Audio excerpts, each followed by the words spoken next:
Hey guys, I just wanted to say thanks so much for coming to Linda's Freezer Workshop tonight. It was great to work with you guys, and for those that I have not met before, it was a pleasure to meet you.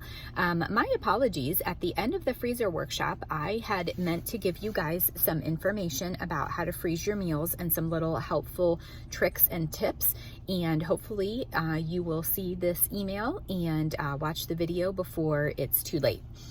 If not, it'll probably be okay, but just things I normally share at the end of the workshop. So when you get home and you go to freeze your meals, you want to freeze them as flat as possible. And this was what Cora was starting to share during the workshop. It's much easier if you lay things flat and stack them on top of each other versus trying to lay them in vertically, because they don't stay quite so well.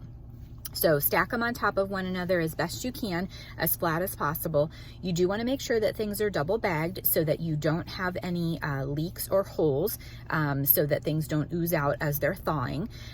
You do want to make sure, if you have a freezer that is just plastic, it doesn't really matter where you put your food in the shelves and stuff, because it shouldn't make much of a difference. But if you have a freezer that has wire racks or wire baskets, before you set your first bag in, you want to put something sturdy underneath it, whether that is a piece of cardboard or a piece of paper or a tray, because if you put that soft squishy food on a wire rack or in a basket, the food will sink down into those holes, and then when it freezes, it's really hard to get it out. So by putting that piece of cardboard or something under it, it will freeze without sticking to the wire, and you won't have trouble taking care of it when you go to pull it out. I will be emailing you tonight the information on the workshops, and what I recommend on that packet that I had printed for you. As you make the meals, cross them off of your list. That's an easy way for you to see what you've already eaten and what you have left in your freezer. Also, as you are making the meals, it's sometimes helpful to make notes. So if you put too much garlic in something, you could say cut back on that. Or if you didn't think it had enough flavor and you liked it but want to make it again and you want to make an adjustment, note on there, use more ultimate steak seasoning or whatever the case may be. You might think that you'll remember what those things are down the road, but oftentimes you don't. So having those little notes handy definitely makes a difference for you. The other thing is, when you are cooking your meals, if it was something that was saucy, like the creamy Bayou chicken or the honey teriyaki wings, a lot of that sauce is going to stick to your bag after you've dumped the food into your crock pot or onto your pan or whatnot.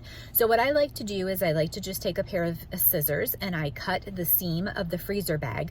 I will take a spatula and I will go ahead and just kind of scrape down the walls of the bag to get all of that extra goodness out so that it doesn't go in the trash. It's important for you to have that flavor on your food. So that is an easy way to do it, is to just slice that bag open and then use that spatula as a scraper. So I hope that you had a lot of fun this evening. I hope that you and your families will enjoy the meals that you have made.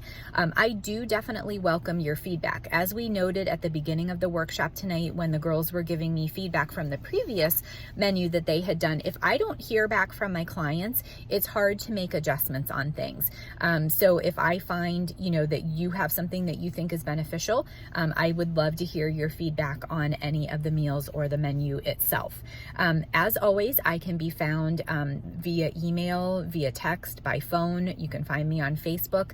I am including information in this email with my link to my VIP page. So if you want to stay in the loop and always be connected and know what's going on, that's a great way to stay in touch.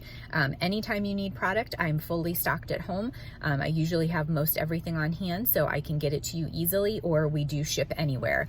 And as far as placing an order or gifts, anytime you are welcome to contact me directly, shop through my website, or I can give you a link to an open party. Also, if you would be interested in doing a workshop again, if somebody would like to host, you get free products, obviously, for hosting, so you can let me know.